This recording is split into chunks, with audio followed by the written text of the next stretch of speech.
Boa noite, gente. Graça e a paz de Jesus. Você tem aí a apostila, né? E a indicação do livro de onde a gente se baseou. Então, posteriormente, você querendo fazer esse estudo, e aí de forma mais completa, você vai conseguir esses outros temas. Então, eu escolhi falar de base ética e o significado da história hoje. Bom, vamos lá. A ética é transcendente e alicerçada no caráter de Deus como bom.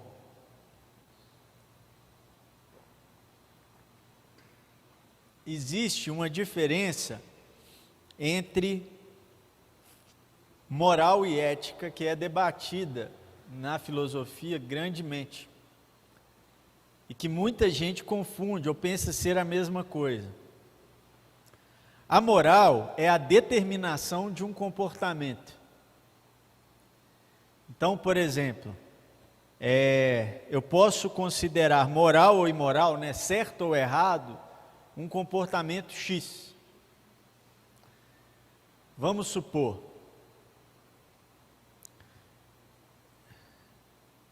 a poligamia, ter mais de uma esposa, para não só os cristãos, mas até para o brasileiro enquanto cidadão, isso é imoral, porque além de tudo é ilegal aqui, nós não temos legalização para a poligamia. Enquanto em outros países, você tem a legalização para a poligamia. Isso quer dizer que a moral é relativa? Não, a moral é absoluta, porque depende da base que você está formulando a sua moral. Em uma base X, a moral sempre será a mesma. Então, por exemplo, pegando ainda poligamia e monogamia, né? Ainda que fosse liberado no Brasil a poligamia, seria considerado imoral, apesar de legal, imoral a poligamia pelos cristãos. Como é considerado imoral a poligamia pelos cristãos, mesmo em outros países onde ela é legalizada. Porque a moral é algo absoluto. Eu falei para os cristãos, mas isso pode ser para qualquer grupo ou segmento que tenha algum comportamento moral, padrão moral a ser seguido. Certo? Já a ética, não. A ética, ela é relativa sempre. Por quê? Porque a ética, ela não fala do comportamento, mas ela fala do que norteia o comportamento. Então, por exemplo, a ética não vai dizer para você se você pode ou não ser polígamo ou ser monógamo. Ela vai te dar um princípio do casamento. E você decide, a partir desse princípio ético, qual o caminho moral a ser seguido.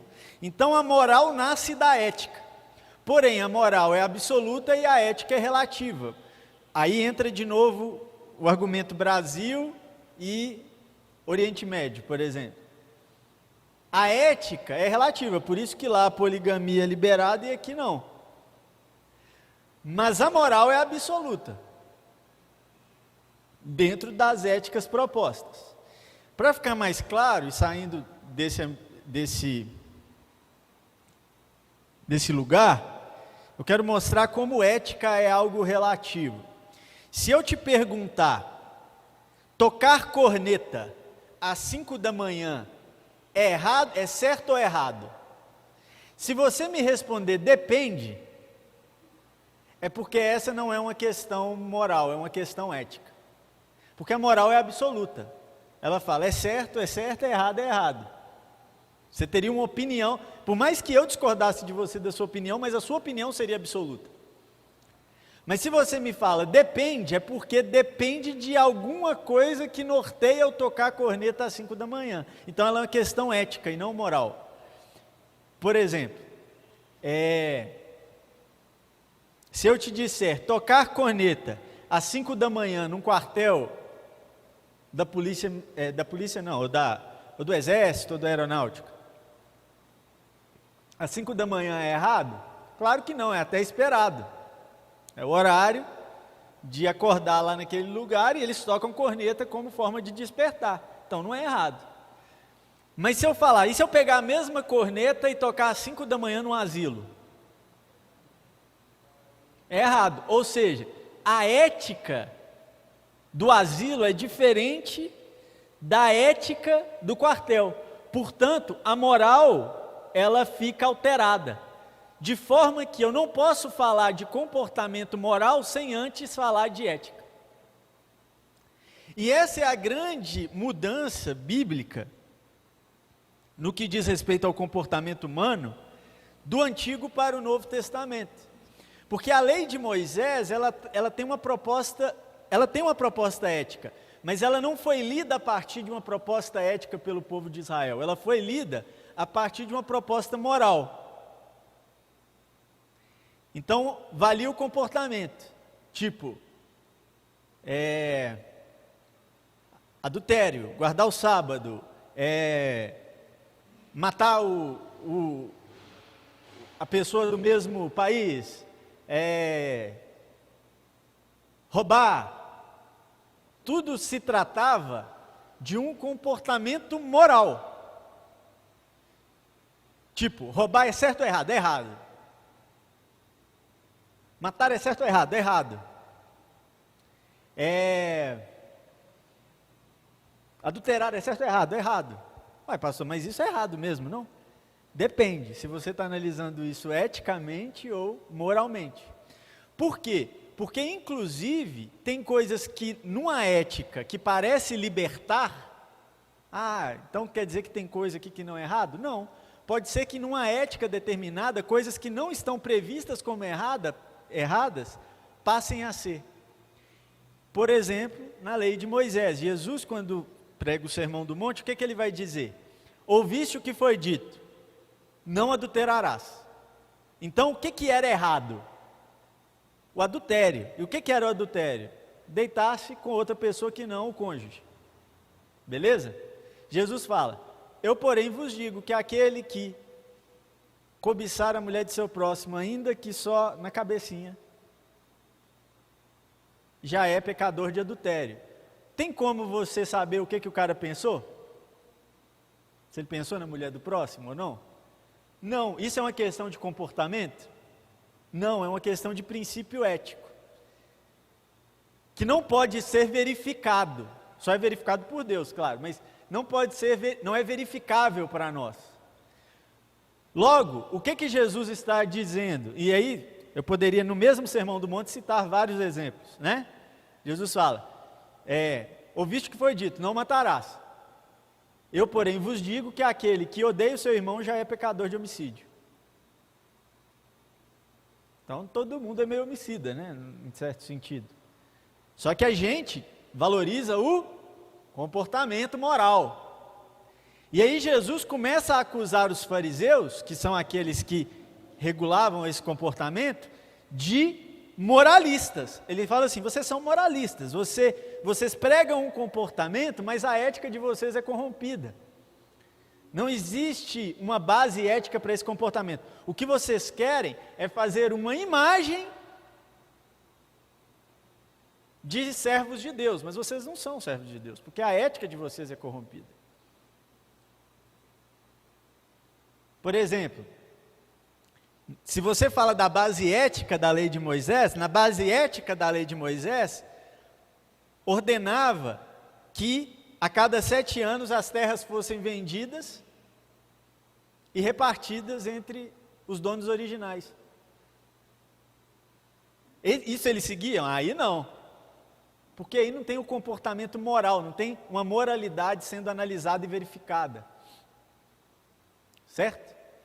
Então, Jesus começa a fazer essa distinção lá no Sermão do Monte, e logo depois, ele fala algo, no capítulo 7 mesmo do Sermão do Monte, ele fala que aquele que ouve, mas não obedece às minhas palavras, ou seja, não as pratica, Jesus fala de uma ação.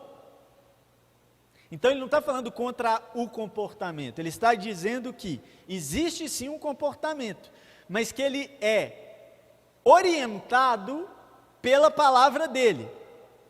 Em outras palavras, existe o princípio ético que orienta o comportamento moral. E qual que é o grande problema da religião?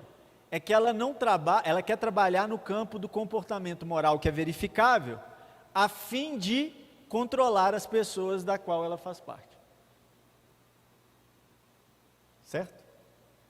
Porque é muito fácil eu chegar na igreja e pegar o irmãozinho que deitou com a irmãzinha, aplicar uma disciplina de adultério nele, não está errado, tem que aplicar mesmo, mas aplicar uma disciplina de adultério nele, juntar e tacar pedra, mas eu, enquanto líder da igreja, vejo pornografia em casa, que diante da orientação ética é exatamente a mesma coisa. Não precisa nem ver a pornografia, basta adulterar na minha cabeça. Só que se for apedrejar todo mundo que adultera na cabeça, vai faltar pedra. É aí que está a questão do evangelho. Não é que Jesus está autorizando o adultério, mas ele está dizendo, vocês são moralistas, porque todo mundo é adúltero, ou boa parte de vocês é adúltero. Vocês são moralistas, porque vocês trucidam os assassinos, mas a maioria de vocês odeia pessoas. E são assassinos igual, por causa da base ética do evangelho. Então não é uma liberação para o comportamento, é uma puxada de rédea. Tipo, está todo mundo errado. E quando a gente fala em evangelho, a gente necessariamente está falando não de comportamento moral, mas de orientação ética, de princípio ético.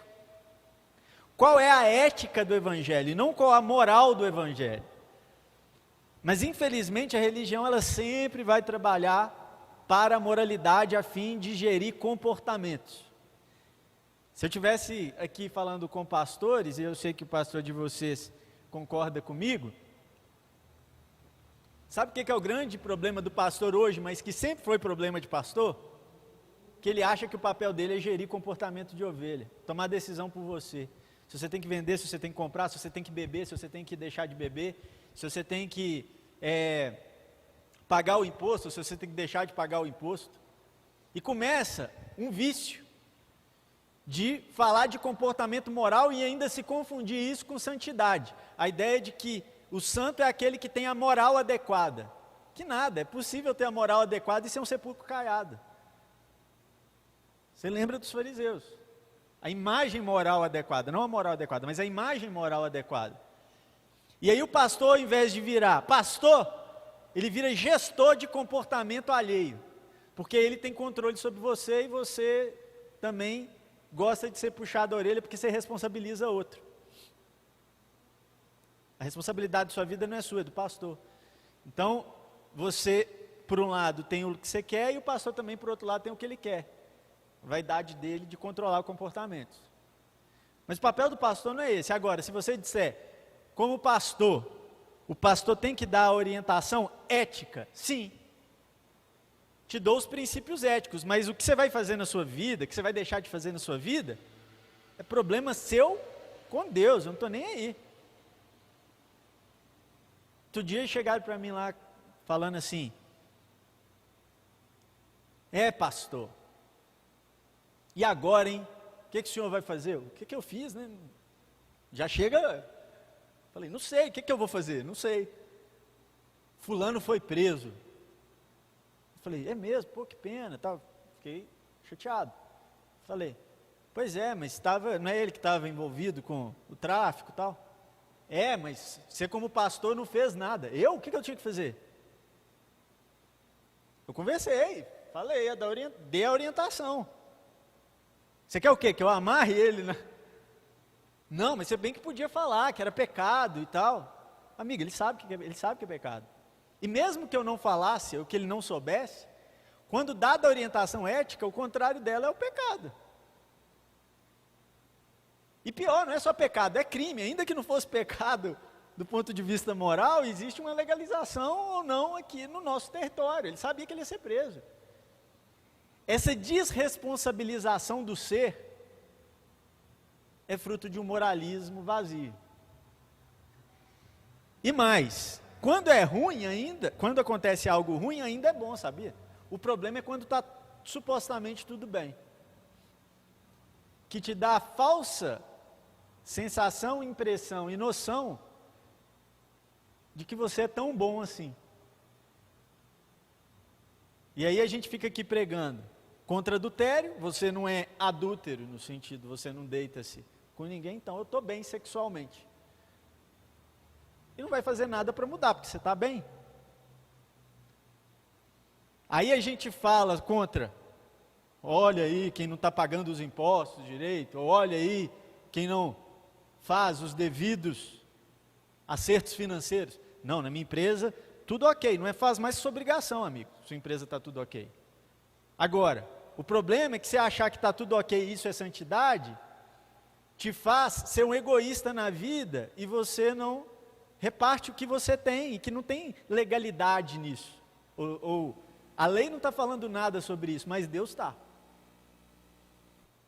O profeta Isaías está falando, maldito aquele que acumula terra sobre terra, enquanto o outro não tem terra para poder viver. Percebe a diferença? Então, quando a gente fala de ética, a gente fala dessa orientação por princípio, que vai sim desaguar num comportamento. Mas o que Cristo quer fazer é trabalhar na ética. O comportamento é responsabilidade sua. Beleza? Então vamos lá.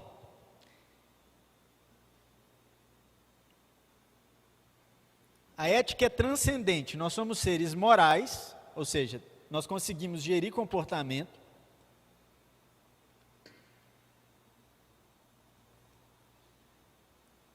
Mas o padrão ético, ele, apesar da ética ser relativa no sentido humano, para os homens, para Deus a ética é absoluta. O que prova que a nossa moral é relativa. Ou que a nossa moral é relativa não, que a nossa ética é relativa. Por quê? Porque a gente não é igual a Deus, a gente não consegue ser absoluto. Então a nossa ética é relativa. Mas existe uma ética absoluta em Deus. Certo?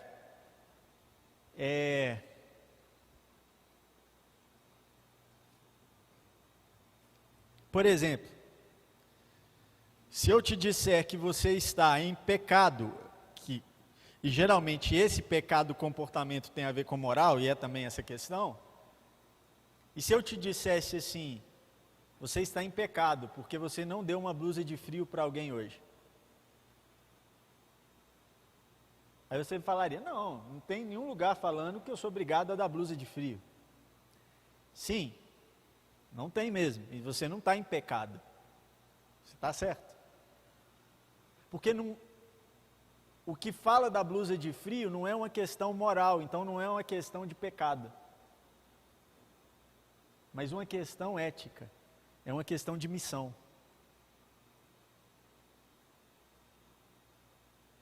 Porque enquanto tem alguém com frio, é responsabilidade de quem tem a blusa para dar.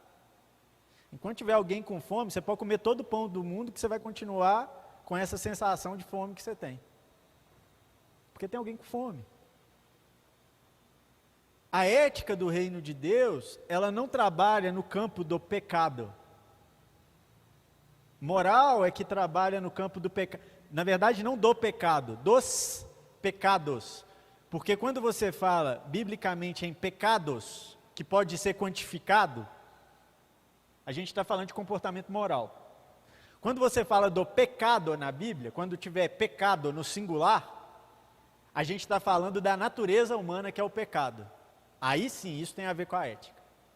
Então, o que Jesus quer transformar? Você acha que Jesus quer mudar seus pecados para não pecados, no sentido dos seus comportamentos? Você acha que é isso que Jesus quer mudar em você? Não. Jesus quer transformar o pecado em não pecado, ou seja, a natureza que automaticamente desaguará em comportamentos. Só que essa natureza, uma vez mudada, não é só que você vai parar de fazer as coisas que são proibidas. Você vai começar a fazer coisas que não eram ordenadas, mas que são boas que sejam feitas pela ética do reino de Deus. Você vai começar a ter outros comportamentos éticos e não morais. E você vai perceber que a moral, quando você não tem padrões éticos estabelecidos e bem estabelecidos, ela sempre é relativa. Pegue a própria lei de Moisés. Vamos lá? Pronto para dar uma destruidinha rápida aí, para a gente construir depois? Pega a lei de Moisés. Se você disser que a moral da lei de Moisés é absoluta, você primeiro vai ver que ninguém seguia, segundo que Deus é imoral. Por exemplo, a lei dizia para não matar, certo? Deus manda matar Agag? Sim. Deus mata pessoas no Antigo Testamento? Sim. Pessoas matam em nome de Deus? Sim. Deus manda matar mulheres e crianças na cidade de Ai? Como que a moral é absoluta? Se a moral é absoluta, Deus pecou.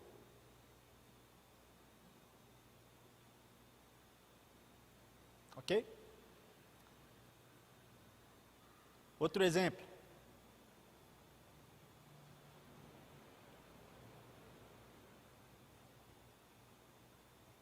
Roubar. Ah não, roubar não tem jeito, pastor, é sempre pecado. Lembra da história dos filhos de Acã? Você lembra o que é essa história? Na Bíblia Sagrada? É porque Deus dá uma ordem para os filhos de Acã invadirem o acampamento inimigo e roubar tudo. Só que roubar tudo com um determinado propósito. Eles roubam, mas ficam com para eles, né? Uma graninha. Aí eles são punidos, mas não são punidos porque roubaram. Roubaram por ordem. Deus manda Josué saquear também a cidade de Ai, lembra disso? Roube tudo, não deixe nada. E a mentira, pastor? É sempre, não. O diabo é o pai da mentira. 1 Reis 22, e Deus enviou um espírito mentiroso para a boca dos profetas para... Como é que ficam esses textos se a gente trabalhar com a ideia de moral absoluta? Porque não dá para trabalhar com a ideia de moral absoluta. Primeiro, tem uma regra na teologia que Deus não está para a sua lei da mesma forma que o homem está para a sua lei. Deus está acima da própria lei dele. Ok. Mas além disso, Deus poderia não estar quebrando a lei por não ser alvo da lei, mas ainda assim ser imoral. E Deus não é imoral. Nem há moral. Porque ele é padrão absoluto. O que está em jogo aqui? Está em jogo uma ética. Está em jogo uma ética. E quando você fala de ética e faz uma pergunta de moral, a resposta sempre depende. Depende, qual ética que a gente está falando? Depende, como é que você vai fazer isso? Pastor, mas se a gente ensinar isso na igreja, sabe o que vai acontecer? Vai abrir demais, não vai. Vai fechar demais. Porque isso tudo que a gente sabia que é pecados, que são os pecados, vão continuar sendo. Ninguém vai conseguir roubar para a glória de Deus aqui. Porque no final, a ética de Deus é a glória de Deus. Então assim, o que você consegue fazer para a glória de Deus, pecado não pode ser. Né? Essa, inclusive, o critério que o apóstolo Paulo usa depois de ter entendido a ética. Depois que ele entendeu a ética, o que ele fala? Tudo te é lícito. Pode tudo. Porque a moral não é absoluta. Pode tudo. Mas nem tudo te convém, ou seja, é passível de análise. Tudo é passível de análise. Tudo te é lícito, mas você não pode se deixar dominar por nada. Ou seja, é passível de negação. E quando ele vai na carta aos Coríntios, ele fala: quer comais, quer bebais, fazei tudo para a glória de Deus. Então, se for para a glória de Deus, pecado não pode ser. Mas tudo que você faça que não é para a glória de Deus, é para a glória de alguém. É para a glória de outro ser. Ou sua, ou de uma religião, ou de uma ideologia, ou de um pastor, ou de um pai de santo, ou de um ídolo, ou de uma celebridade, ou do seu filho, ou do seu marido. O nome que a Bíblia dá para isso é ídolo. E aí, você age para, e não para Deus. Então, a grande pergunta da ética é para a glória de Deus? Se você conseguir roubar para a glória de Deus, amigo, roube.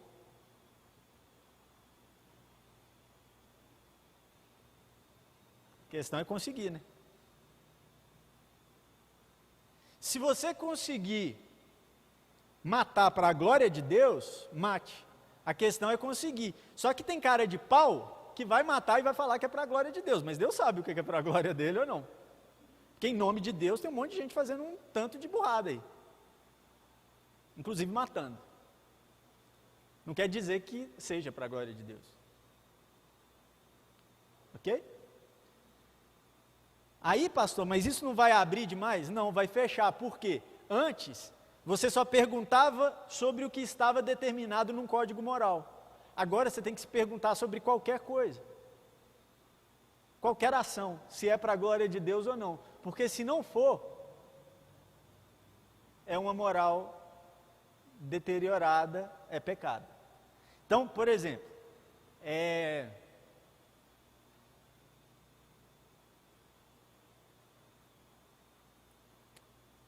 jogar bola é pecado? Depende. Que ética nós estamos falando? Quando eu respondo depende, eu vou ter que perguntar se é para a glória de Deus. Se quando eu entro em quadra, o que eu faço glorifica a Deus, que seja feito. Mas se quando eu entro em quadra, o que eu faço mancha Deus,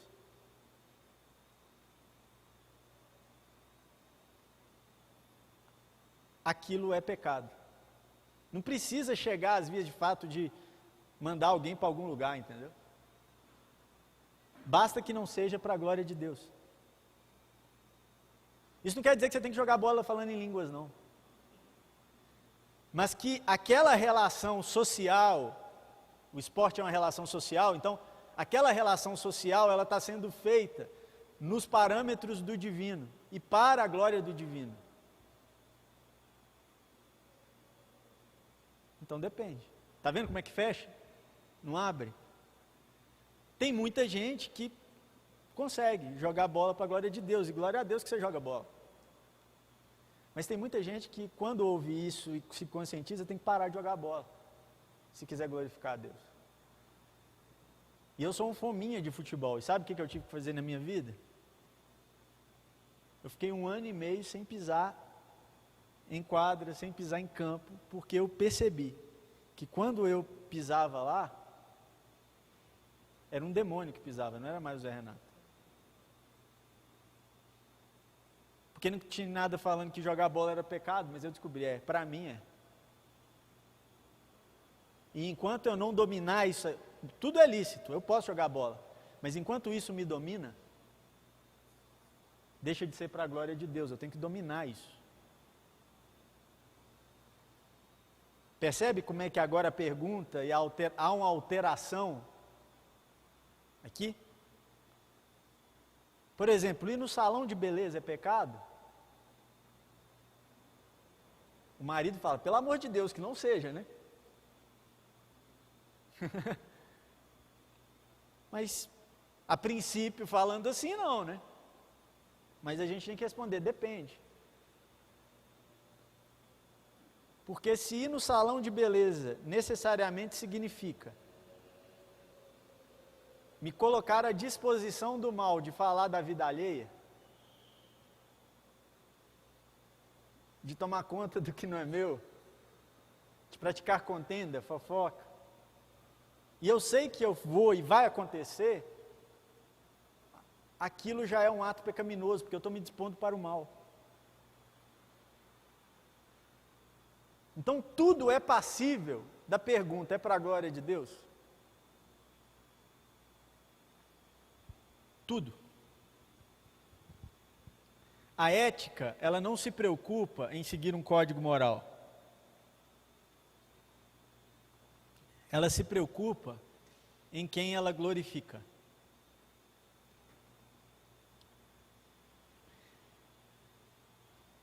Por isso que está aí o alicerce. Deus é a medida da moralidade. Deus é a medida da moralidade. A pergunta, então, não é mais o que diz o código moral. E tem muita gente que trata a Bíblia como código moral. A Bíblia não é código moral. E quando trata, está errado. Porque a Bíblia não vai falar nada sobre o cigarro, por exemplo. Apesar da gente pegar um tanto de texto para justificar por que a gente não fuma. Mas a Bíblia não fala nada, não tem código moral. O argumento que começou isso tudo é ético, não é moral. Porque Deus é a medida da moralidade.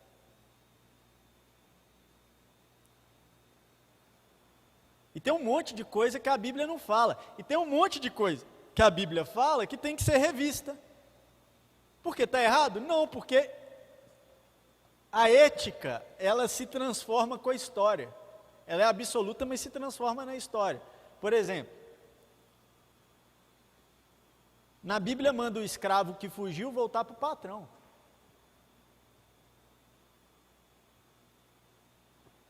Nós vamos falar que há uma moralidade na escravidão, então. Nós vamos começar a defender a escravidão. Não. Por quê? Porque à medida que a história andou e Deus é a medida da moralidade, a gente descobre em Deus que o humano é sagrado. E não pode ser dado como posse de alguém. Então tem que acabar com a escravidão. Mas a Bíblia fala, problema da Bíblia. Deus é a medida da moralidade. A Bíblia não é Deus, você precisa entender isso. A Bíblia é palavra de Deus, mas expressa na história. Ok? E é através da Bíblia que a gente tira todo esse critério sobre Deus. Não tem outro lugar. Regra de fé e prática única. Ok? E é justamente porque o Deus que se revela na Bíblia mostra para nós que o humano é sagrado, é que a gente consegue alterar o comportamento moral presente na época da Bíblia da escravidão hoje.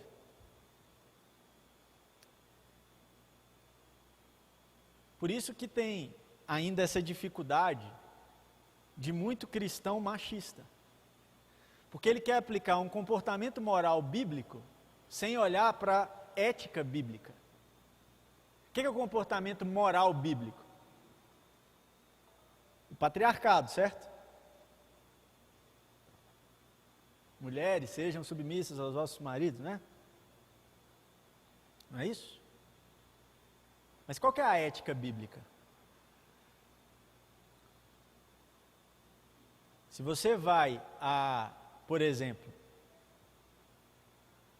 Gênesis capítulo 3 e a maldição da mulher, Deus fala lá que é uma maldição, a mulher seria subjugada pelo masculino.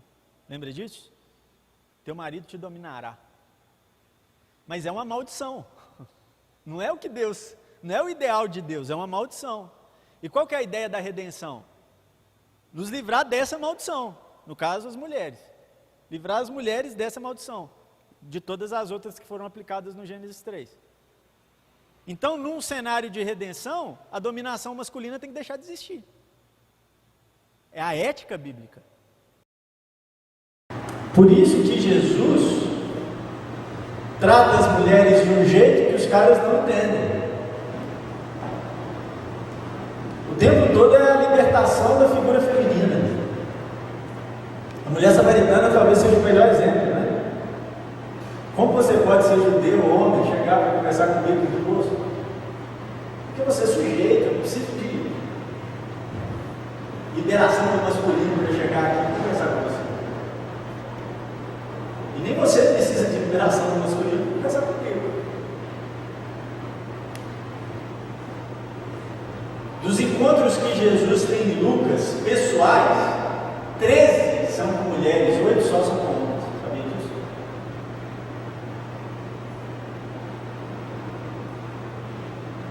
As mulheres financiavam o ministério de Jesus e não os homens, o que era extremamente escandaloso ser financiado por uma mulher. Se ainda hoje tem gente que fica escandalizado de alguma mulher ganhar mais que um cara no mercado, estou orando para mim ganhar mais, irmão.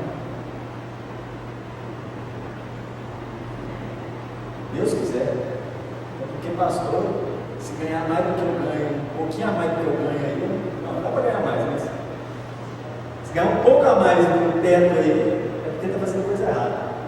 Então que ela ganhe mais e não eu. O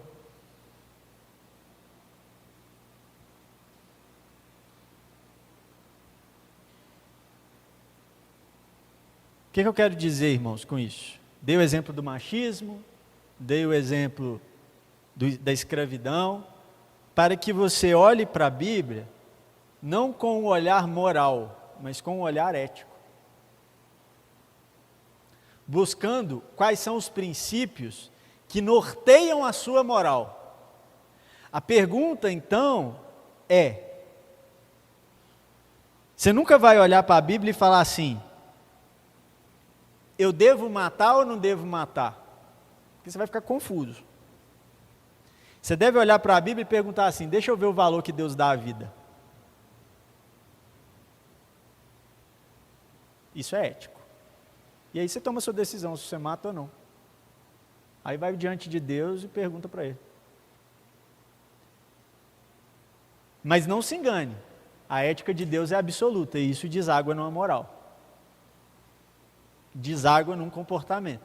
Então seja assim, não é que tanto faz o que você faz, pelo contrário. Você vai ter que perguntar assim, por exemplo, pergunta de pastor de jovens, fazer tatuagem é pecado? Depende, é para a glória de quem?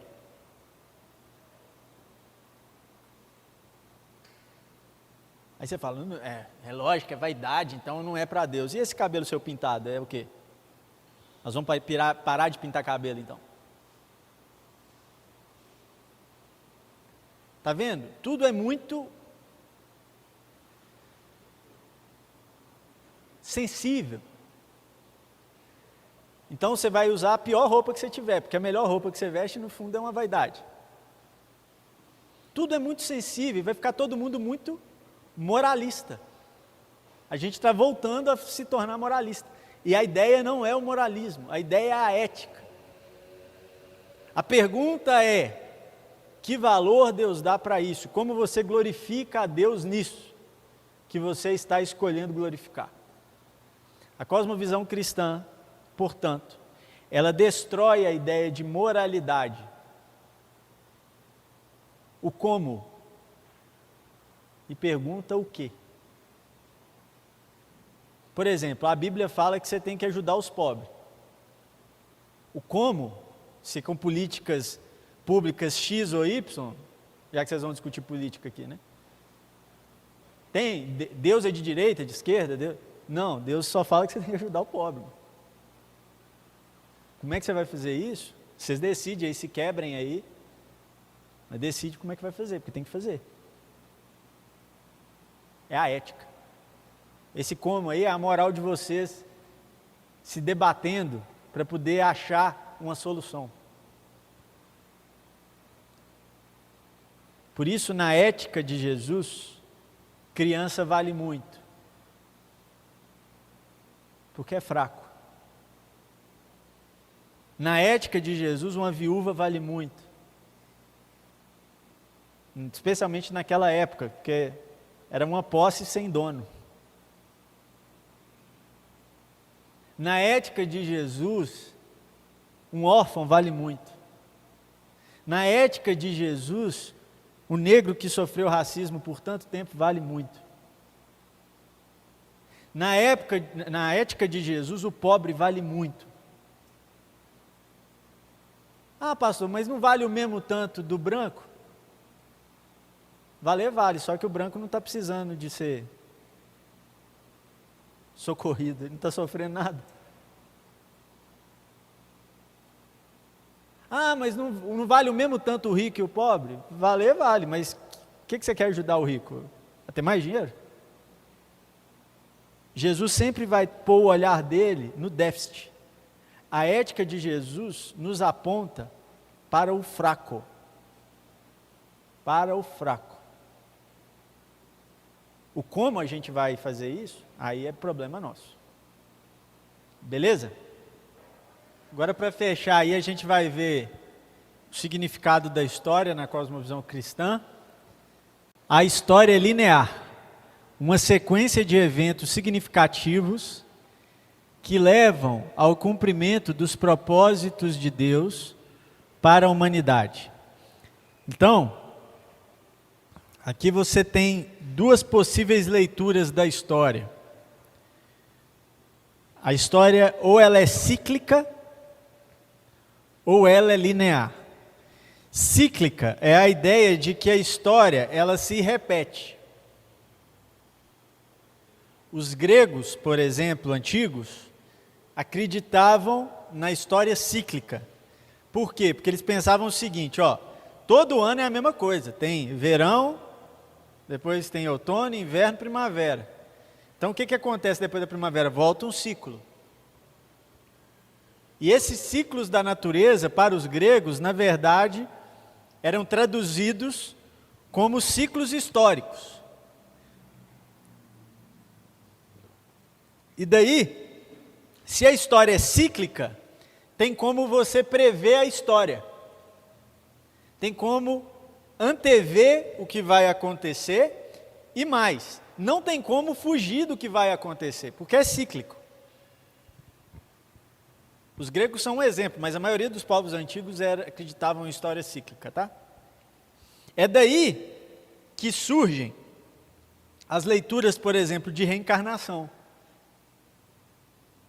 Você não tem um outro lugar para ir, porque você vai voltar.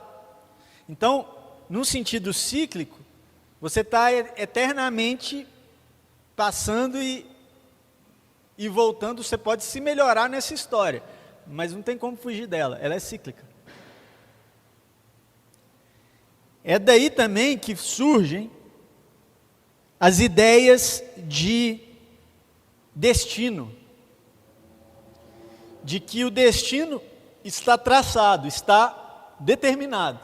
Não tem como fugir do destino, você pode se preparar para ele. Karma, né? A ideia do karma vem dessa leitura de história cíclica. Mas para a tradição judaico-cristã, a história não é cíclica. A história é linear. E se ela é linear, ela tem futuros em aberto, que são os sistemas abertos que a gente falou lá na primeira aula. Então ela tem sistemas abertos. Você pode vir para cá, ir para lá, pode tomar uma decisão X aqui, tanto micro decisões como macro decisões, decisões políticas, por exemplo. Certo? Vamos supor, se o cara que matou o John Kennedy não tivesse matado o John Kennedy, a história americana seria completamente diferente. Certo? Porque a sequência de eventos muda e muda a história. Mas alguém matou. Um cara não necessariamente enxerga a história cíclica, mas nem sabe, mas crê em destino, ele vai falar, mas não tem jeito disso acontecer, porque era a hora do John Kennedy. Era o destino dele, era o karma dele, era a hora que tinha que ser, tinha que ser. E o que mais assusta é que tem uma pá de cristãos que ainda acreditam na ideia de destinos traçados. Só que eles chamam de destino de Deus, no sentido tipo, Deus já pontuou todos os eventos históricos a acontecer, como se Deus fosse o único ator consciente e responsável na história, o que não é verdade. Certo? Então, se pensa, por exemplo, fulano morreu, era a hora dele, né? Chegou a hora que tinha que chegar. Não era a hora dele. Quem disse que era a hora dele? Deus quis. Quem disse que Deus quis? A gente não sabe. Pode até ser que Deus quis. Mas pode ser que Deus não quis e aconteceu. Acontece coisa que Deus não quer? Um monte. Já pensou se a gente falar que tudo está acontecendo porque Deus quer? Aí deu um problema danado. Né? Acontece um monte. Então, era a hora. Não era a hora dele. Existe meio de transformar isso em bênção? Claro. Mas não era a hora dele. E essa ideia é justificada por esses cristãos muito pela ideia de que Deus tem um propósito no mal, o que não combina com a cosmovisão cristã, porque o caráter de Deus é bom, lembra?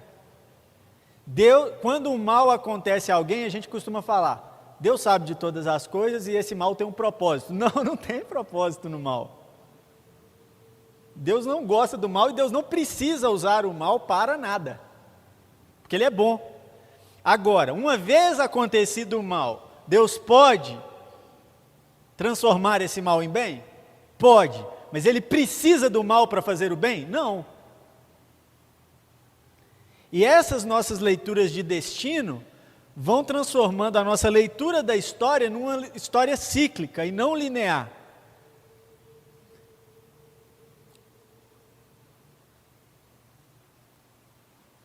Isso é, claro, cooperado por uma filosofia grega muito forte de pano de fundo que a gente tem na história da modernidade, enquanto o nosso pano de fundo é judaico-cristão.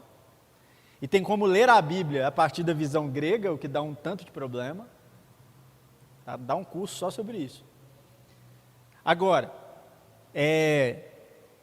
esse significado da história, ele não pode ficar sendo lido a partir da ideia de destino e de Deus como um controlador do destino. Por quê?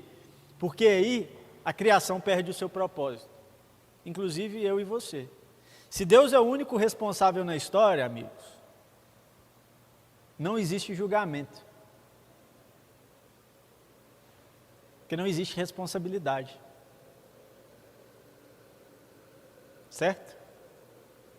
Então vamos supor que lá no último dia, Deus o Pai vira para pastor Wellington.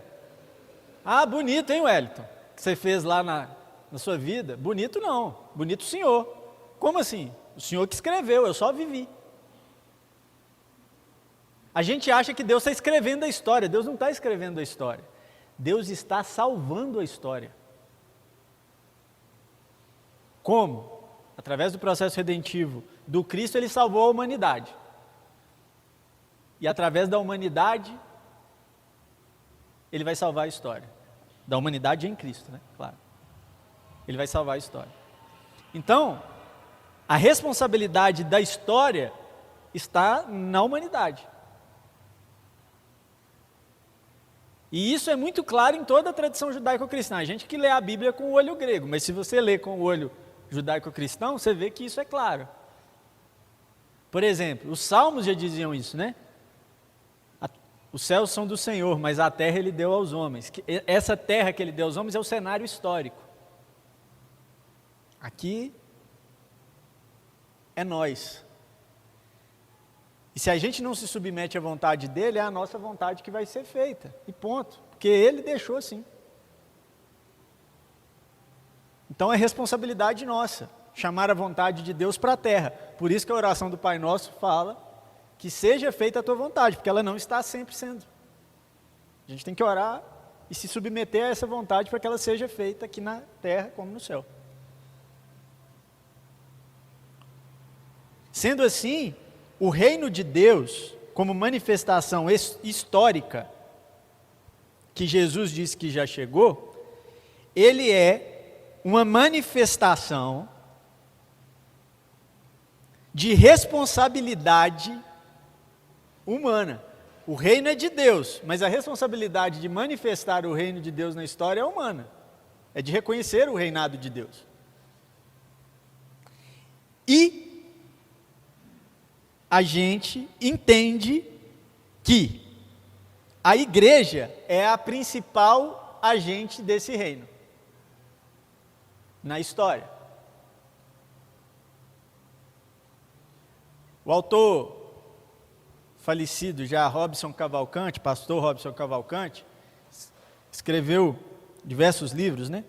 E ele tem uma frase muito interessante sobre isso. Ele diz assim: a missão da igreja é sinalizar o reino de Deus aqui e agora, que se consumará ali e além. A igreja tem o poder de consumar o reino de Deus? Não. Ela tem o poder de transformar a história no reino de Deus? Não, só Deus tem esse poder. Por isso, inclusive, que a gente não consegue.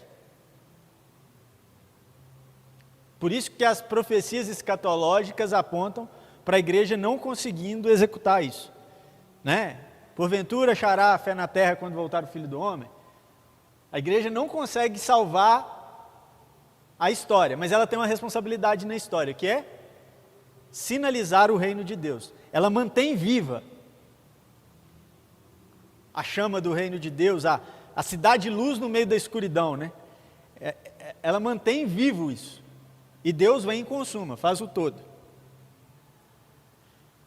Aí, pastor, me confundiu, porque você falou que Deus não está determinando nada. Como é que é Deus que vem no final e consuma tudo? Eu não disse que Ele não está determinando nada. Eu disse que Ele não está determinando a história. Mas Deus já determinou o fim dela. O nome disso é teleologia, a ideia de que Deus, Ele não está articulando processos históricos, mas que Ele já determinou o fim de toda a história. É que não tem um quadro aqui, senão eu vou fazer para você entender. Mas pensa aqui, ó, nós estamos aqui, 2020, e tem um telos, um ponto final que Deus colocou na história, que é o propósito da glória dele. De lá para lá é o que a gente chama de eternidade. Beleza? Tem o telos lá. Você concorda que para chegar naquele telos, se nós estamos livres nos processos históricos, diversos caminhos podem ser tomados? As escolhas estão em aberto, a gente pode tomar diversos caminhos aqui, linhas. Só que Deus fez de um jeito que qualquer linha que a gente tome, qualquer processo histórico que a gente escolha, tem uma coisa que está determinada: o fim da história.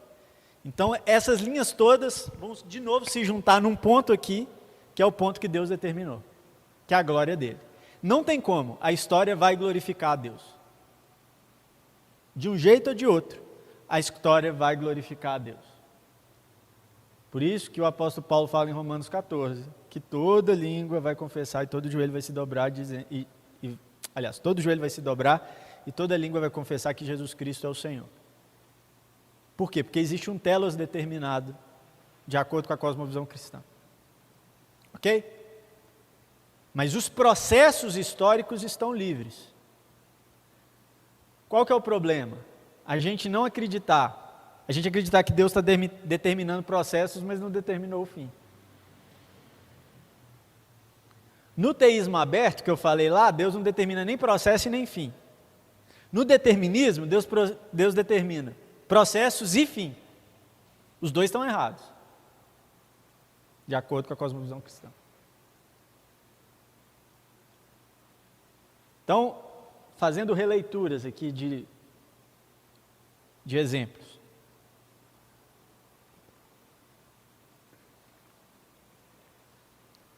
Isso vai mudar, se você levar em última consequência, até o jeito que você ora. Porque a gente sabe que o nosso Deus pode intervir na história. Eu não estou dizendo que Deus não intervém na história. Se a gente pode se submeter à vontade dele, ele pode e intervém na história. Mas a gente sabe que a história, ela não está determinada, ela é dinâmica. E essa ação de Deus na história também é dinâmica. Ela está em movimento. Então, Não é que está errado. O Charles Spurgeon falava isso. Quem não pode orar como deve, deve orar como pode. Ore.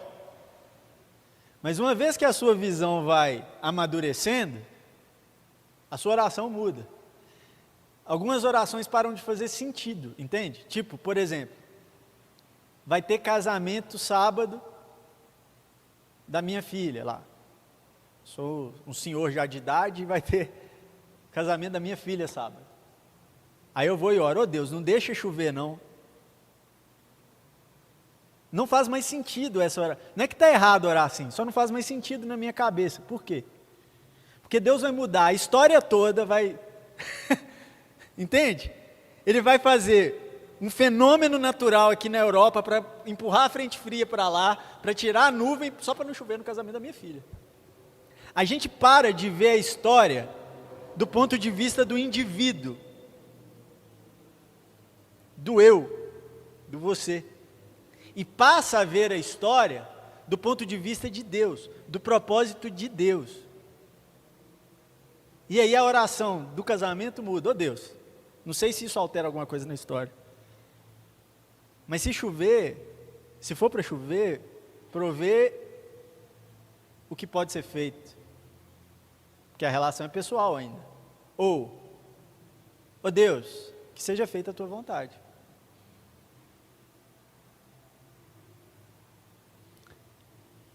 Quando você entende esse movimento de Deus na história, a sua oração muda, e não só a oração, a sua relação com Deus muda, porque ela deixa de ser uma relação de benefícios,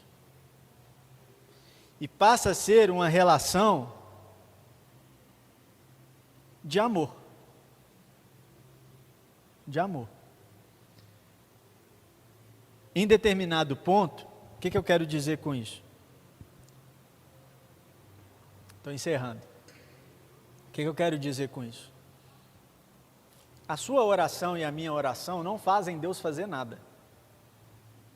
Tem muita gente que acha que oração é o instrumento que move a mão de Deus. A oração não move nada. Deus, ele é autodeterminante, lembra? É Ele que move a mão dele. Ninguém chega e fala, move a mão, Senhor, no nome de Jesus. Aí ele, opa, oraram. Aí, ou tipo, Deus está lá, querendo te abençoar, mas Ele não consegue. Aí você ora e destrava, aí Ele consegue. Que Deus é esse?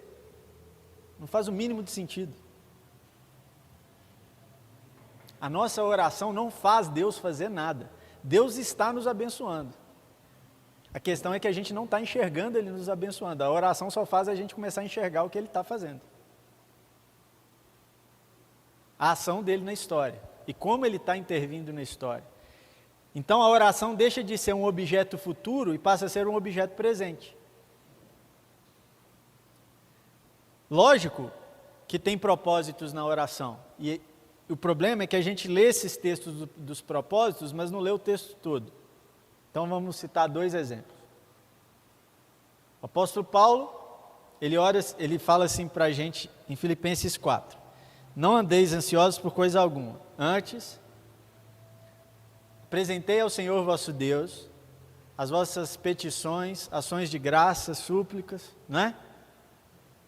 Então não é para pedir mais a Deus? Claro que é para pedir, pode pedir. Eu peço, não sei você, mas eu peço. Mas você falou para a gente não pedir para poder ficar concretizando para o indivíduo, mas quem disse para pedir para fazer o seu desejo? A gente pede o nosso desejo, mas não é para realizar o nosso desejo. Segue o texto. Isso foi o verso 6 do capítulo 4. Aí o texto fala assim: apresentando as vossas petições, súplicas e ações de graça, para que a paz que excede todo o entendimento ocupe o coração de vocês. A gente não pede a Deus para que o nosso pedido se... A gente pede a Deus, mas o propósito não é que o nosso pedido se realize. O propósito é que a vontade de Deus se realize e que a gente fique em paz com isso. Percebe a diferença? Tipo, eu estou ansioso, estou angustiado com o meu desejo. Eu apresento o meu desejo, falo, Deus, meu desejo é esse. Mas eu me lembro que o caráter de Deus é bom e que a vontade dele é mais perfeita que a minha. Então eu oro e falo, mas eu confio na tua vontade, eu me encaixo na tua vontade. E a paz que excede todo entendimento toma conta do meu coração e eu vou dormir em paz. Se o meu desejo vai ser realizado, sei lá. Mas eu estou em paz. Quando você... Vou dar ilustração, né? Ilustração que é bom. Menininho de 6 anos. Não sei se porque eu sempre conto essa história, eu falo que ele tem 6 anos. Não tem a mínima importância a idade dele.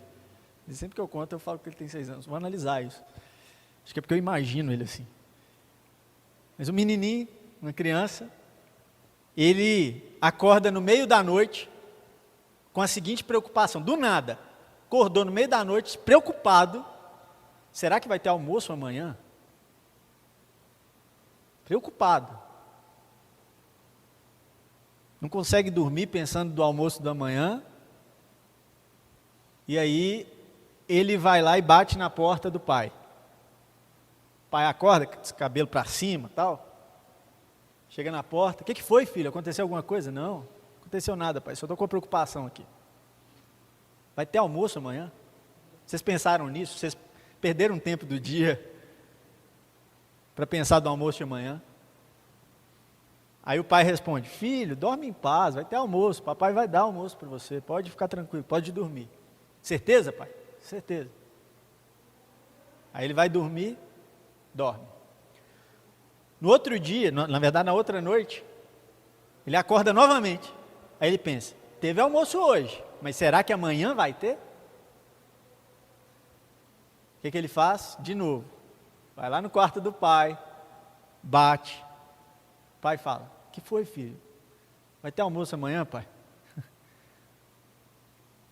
Porque hoje a gente almoçou, eu estou até preocupado de isso não acabou, porque a gente fez o almoço hoje.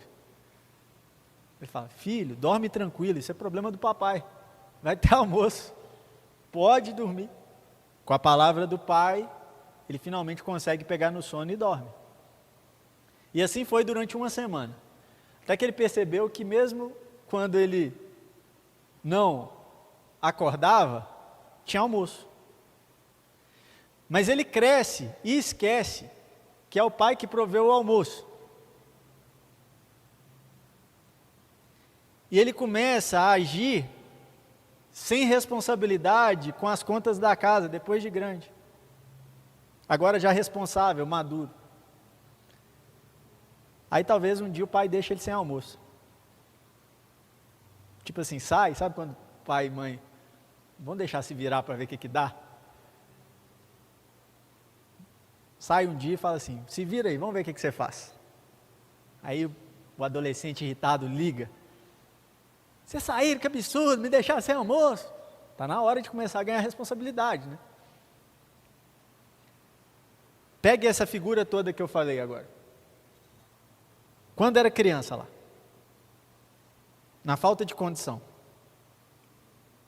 Se o filho não tivesse acordado e ido pedir ao pai, isso ia determinar se ia deixar de ter almoço no outro dia porque o filho não acordou? Sim ou não?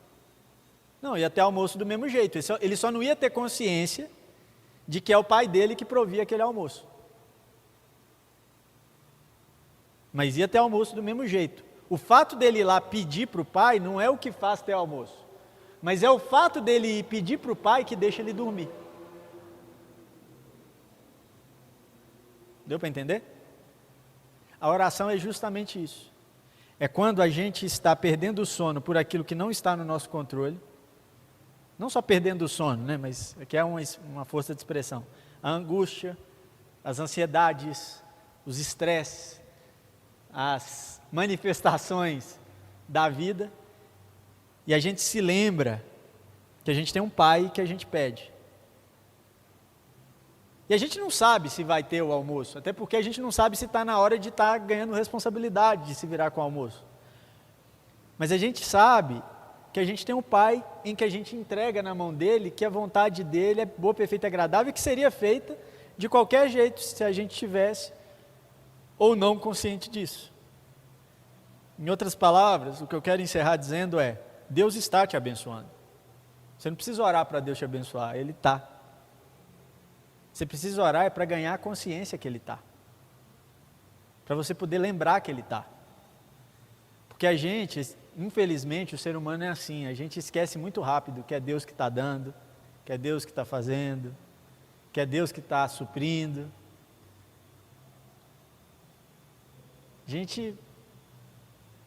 Aí vem uma angústia e a gente lembra. Aí a gente ora para poder dormir, não é para Deus fazer. Fazendo Ele está. Confiar na bondade de Deus é algo para muito pouca gente. Tem muita gente que confia no poder da oração, ao invés de confiar na bondade daquele que responde às orações. O poder da oração não está na oração. O poder da oração está na bondade daquele que responde orações.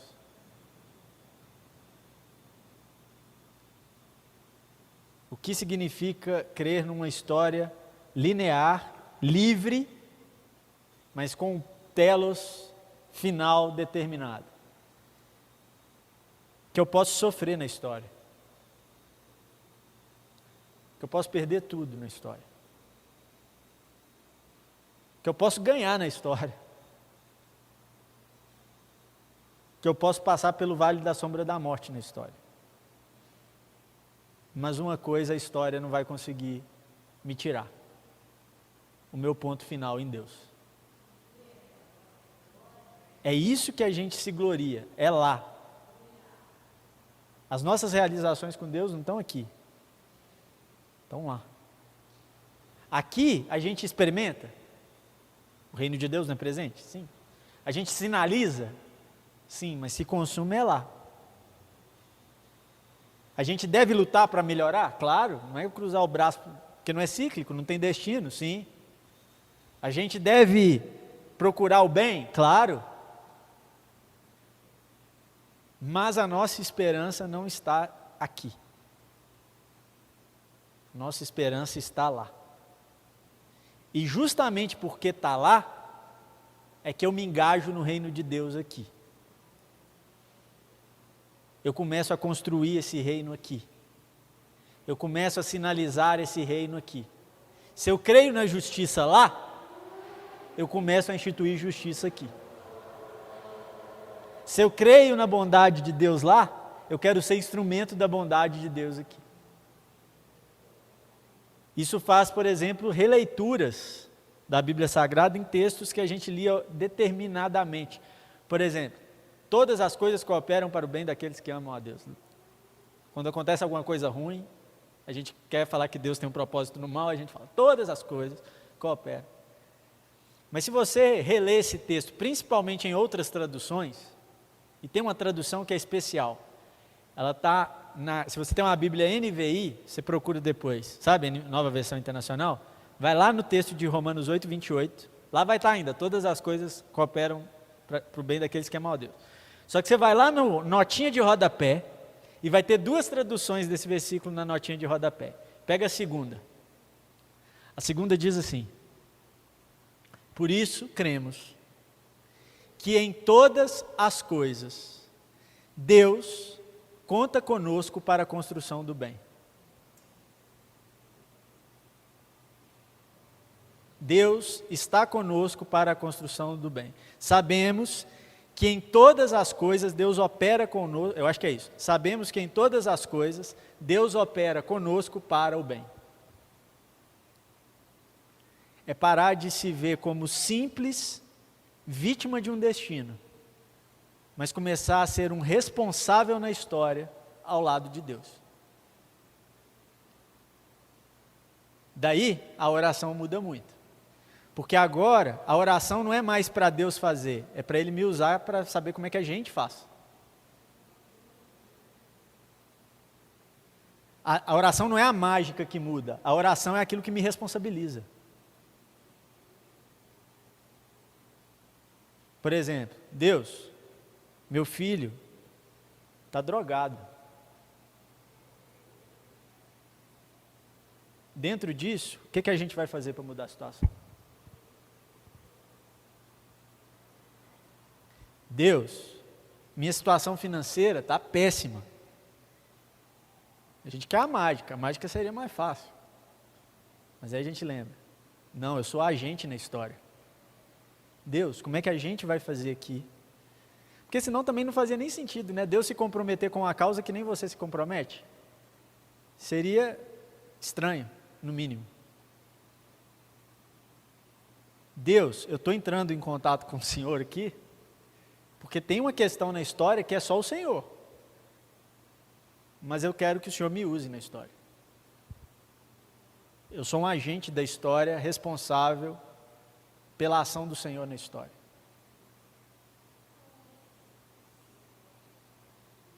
A oração deixa de ser a gente cruzando o braço para Deus fazer. E passa a ser a gente dando a mão para Deus para a gente fazer junto. Deu para entender? Dentro dessa ideia, o que seria a intercessão? É eu dando a mão para Deus para fazer junto por você. Por isso que orar pelos outros é a pior coisa que você pode fazer. Estou falando sério. Tem que fazer, mas é a pior coisa. Porque te responsabiliza por algo que nem é seu. Sabia disso? Pior coisa para você, tá? Para Deus é ótimo. Para a pessoa também é ótimo. Para você que é ruim. Sabe por quê? Porque te responsabiliza por algo que é para o outro. É você falar assim, ô Deus, abençoa a irmã. Como é que você chama? Luciana. Estou aqui o Zé Renato. Deus, abençoa a irmã Luciana. Oh, que bom que você entrou em contato, Zé Renato, pela Luciana. É você mesmo que eu vou usar então. Dá um dinheiro lá para ela, para mim. Foi orar, ela está precisando de dinheiro, então eu quero dar dinheiro para ela, então é você. Mas pode ser que ele fale, que bom que você orou, porque a Luciana está precisando de um puxão de orelha. Puxa a orelha dela lá para mim então, Zé. Deu para entender? A intercessão é eu dando a mão para Deus para outra pessoa. Não adianta eu orar para Deus e falar assim, Deus salva a pessoa e eu aqui. Isso não é mágica, isso não tem nada a ver com oração. A oração é uma relação ativa. Por que eu estou falando tanto de oração? Porque a oração é o símbolo maior da relação com Deus na história. E a relação com Deus na história nos conduz a um telos final, o ponto. Mas ela acontece num processo dinâmico. A história é dinâmica, a história muda. Cuidado. Cuidado para você não transformar Deus num ídolo. Cuidado. Repito, se você não conseguir, não lembro mais agora como é que ora. Ora. Orar é sempre melhor do que não orar. Mas a nossa oração segue a maturação da nossa relação com Deus. Se você vê Deus como um balcão de mágica que você vai orar de acordo com essa ideia.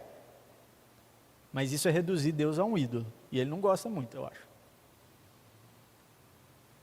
Mas se você vê Deus como uma relação ativa, de submissão, mas ao mesmo tempo de amor, e sobretudo de amor, você começa a ser o agente de Deus na história. Amém? Por isso, eu queria orar, para a gente encerrar orando, né? Mas não orar para Deus fazer, mas para Ele lembrar a gente que Ele está fazendo, que Ele tem cuidado, que Ele tem feito, para que as angústias saiam, para que a gente durma, para que a gente se entregue a essa vontade. Talvez a gente tenha até algumas coisas para pôr diante de Deus de pedido, e pode pôr. Mas aí do tipo Jesus, sabe? Ó Deus, se possível for, afasta de mim esse cálice, mas no final que não seja feita a minha, mas a tua vontade. E lembre-se, Jesus ganhou ou não. Se Jesus ganhou não, é provável que a gente ganhe uns de vez em quando também. Tá bom? Vamos orar? Amém. Senhor Deus e Pai, muito obrigado por esse momento aqui que tivemos, todas essas aulas, essas quintas que estivemos juntos. Que cada fala que foi identificada como vinda do Senhor possa ser frutificada como vinda do Senhor. Caso contrário, que seja esquecida. Eu oro pelos meus irmãos e irmãs, na medida que a ação do Senhor possa contar comigo. Colocamos diante do Senhor a vida dessa comunidade.